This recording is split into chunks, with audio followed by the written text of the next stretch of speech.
तो आज की चर्चा में आपका स्वागत है। आज हम एक बहुत ही गहरे स्रोत पर बात करने वाले हैं जिसे मुरली कहते हैं। हाँ, और ये कोई आम मुरली नहीं है।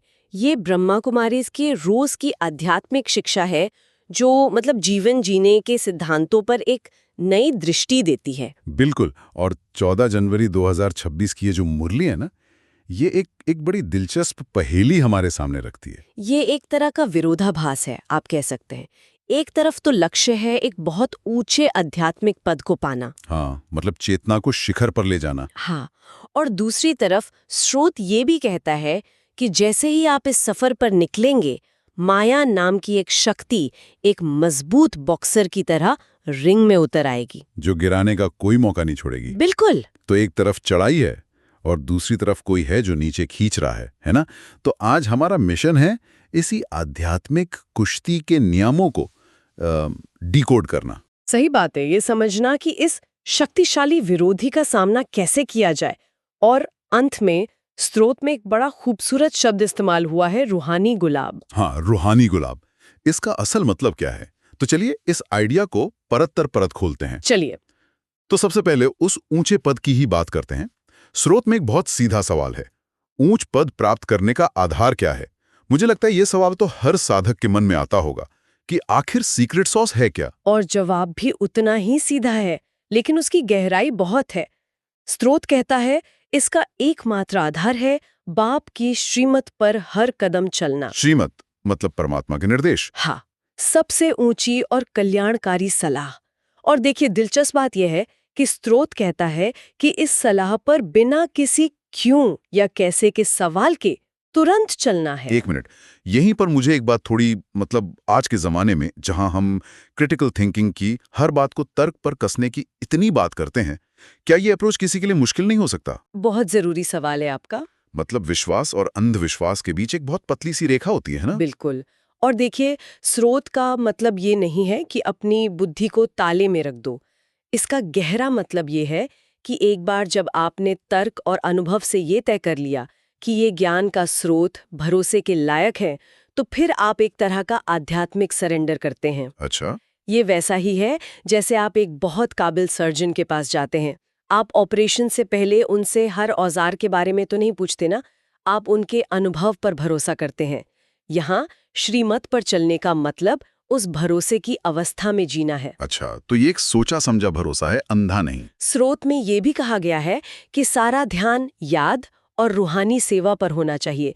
इसे थोड़ा आसान भाषा में समझाएंगी? जरूर।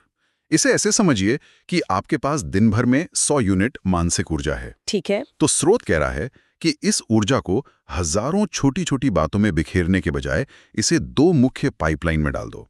पहली पाइपलाइन है याद, ओके। यानी उस परम सत्ता का चिंतन। बिल्कुल, ये आपकी बैटरी को चार्ज करने जैसा है। और दूसरी पाइपलाइन है रूहानी सेवा, मतलब अपने हर कर्म, बोल और वाइब्रेशन से दूसरों को सुकून और शक्ति का अनुभव कराना। तो जब आपकी सारी ऊर्जा इन 2 कामों में लग जाती है, तो बाकी के शक और सवाल वो अपने आप धुंधले पड़ जाते हैं। ऊंचा पद इसी फोकस का नतीजा है। ठीक है, तो रास्ता है फोकस और भरोसा। सुनने में तो ये एक सीधा साधा फॉर्मूला लगता है, लेकिन तभी स्रोत कहानी में एक बड़ा ट्विस्ट ले आता है। हाँ, वो बॉक्सर जिसका नाम है माया। कहा गया है कि माया भी तुमको छोड़ेगी नहीं, खूब पछाड़ेगी। ये पछाड़ेगी शब्द, ये बहुत दमदार है। कोई छोटी मोटी चुनौती नहीं लगती है। बिल्कुल नहीं। और यही इस शिक्षा की सबसे बड़ी खूबी है।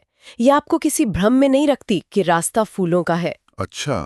ये पहले ही बता देती है कि चुनौतियां आएंगी और जोरदार आएंगी। माया कोई बाहर की शक्ति नहीं है, बल्कि हमारे ही अंदर की पुरानी आदतें हैं, संस्कार, गुस्सा, मोह, अहंकार, ये सब। तो जब हम आध्यात्मिक रास्ते पर चलते हैं तो ये आदतें हम पर हमला करती हैं, अपनी सत्ता बचाने के लिए। बिल्कुल। एक मिनट, यहाँ मुझे एक बात समझ नहीं आई।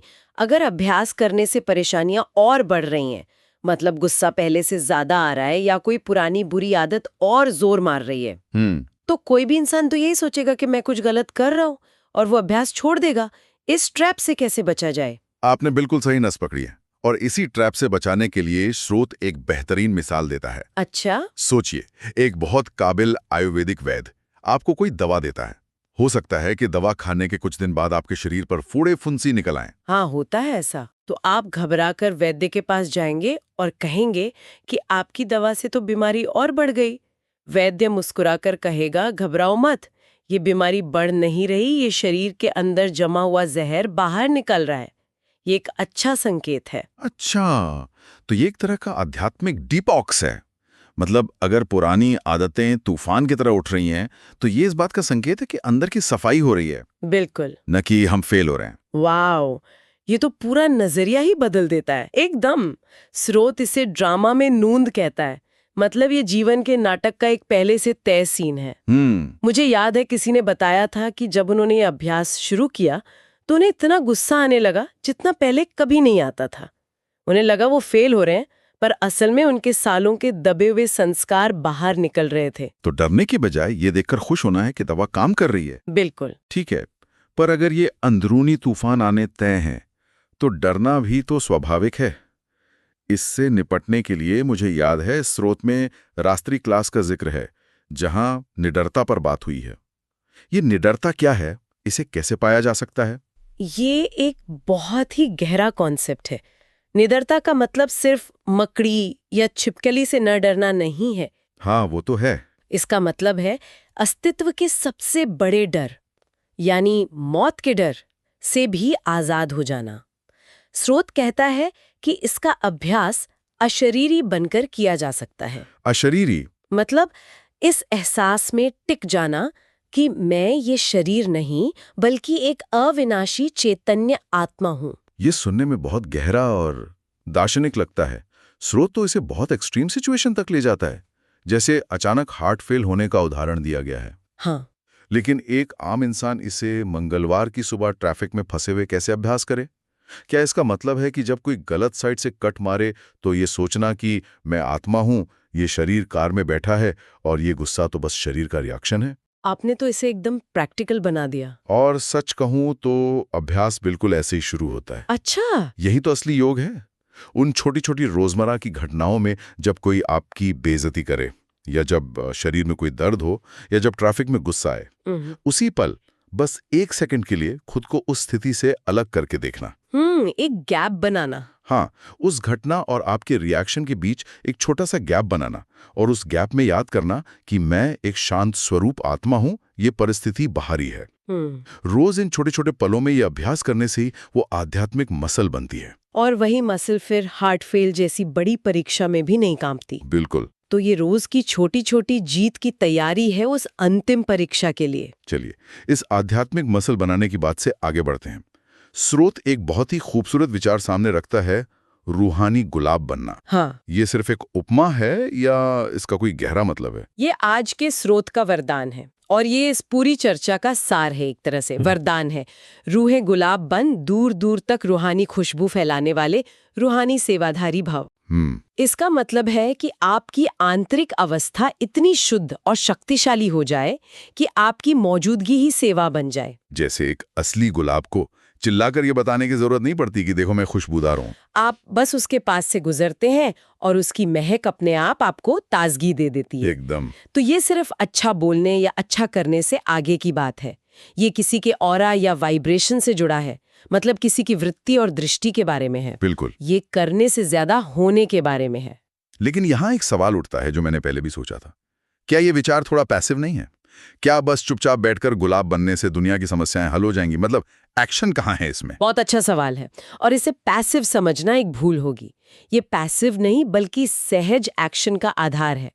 अच्छा, कैसे? सोचे, एक गुलाब को खुशबू फैलाने के लिए मेहनत नहीं करनी पड़ती, ये उसका स्वभाव है। सही बात है। इसी तरह जब आपकी वृत्ति यानी आपके सोचने का तरीका और आपकी दृष्टि यानी आपके देखने का नजरिया पवित्र हो जाता है, तो आपके कर्म अपने आप सही और असरदार हो जाते हैं। जब आप हर किसी में उसके दोष की जगह उसकी आत्मिक सुंदरता देखते हैं, तो आपके मुंह से कड़वे शब्द निकल ही नहीं सकते। तो आपका हर एक्शन सेवा बन जाता है। हाँ, तो बनना आपके करने को शक्ति देता है, उसे सहज बनाता है। वाह। मतलब बनना ही सबसे बड़ा करना है। ये सेवा का एक बहुत शक्तिशाली तरीका लगता है। तो हमने ऊंचा पद पाने का रहस्य समझा, माया के हमलों का सामना करने का तरीका जाना और रूहानी गुलाब बनने के लक्ष्य को भी समझा।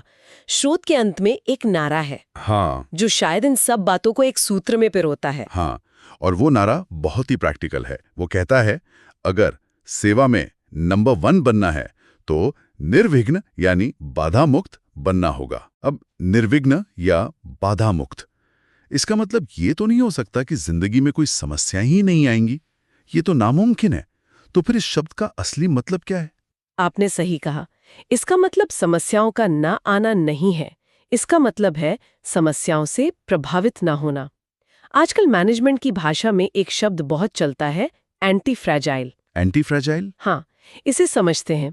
एक कांच का गिलास होता है जो दबाव पड़ने पर टूट जाता है, ये है फ्रैजाइल। ठीक है। एक स्टील की गेंद होती है जो दबाव पड़ने पर टूटती नहीं और दबाव हटते ही वापस अपनी शेप में आ जाती है, ये है रेजिलिएंट या लचीला। ठीक है, समझ गया।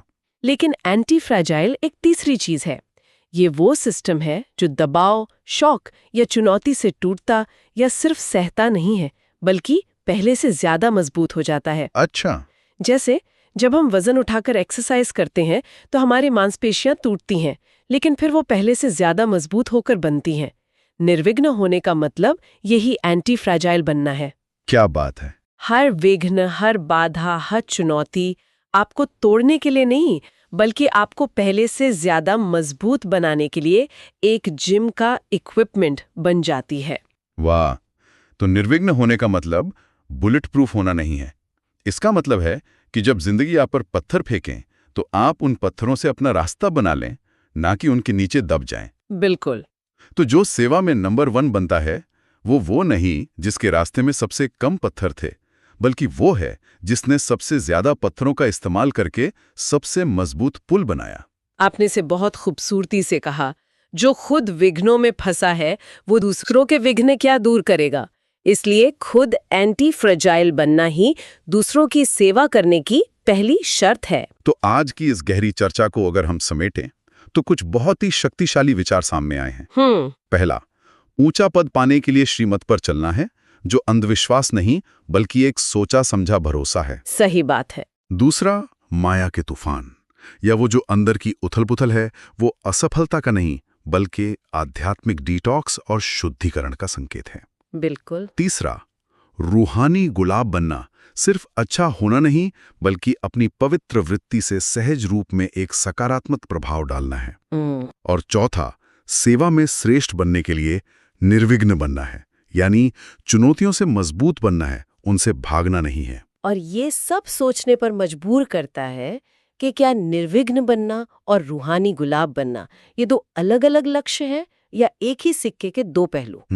क्या एक के बिना दूसरा संभव है? ये एक बहुत ही दिलचस्प सवाल है और इस पर आगे सोचने के लिए एक विचार ये हो सकता है, अगर एक सुगंधित गुलाब बनने के रास्ते में सबसे बड़ी बाधा खुद हमारे अंदर ही है, तो वो पहली कौन सी विघ्न रूपी कली है जिसे हमें अपनी सोच से हटाना होगा ताकि हम पूरी तरह खिल सकें।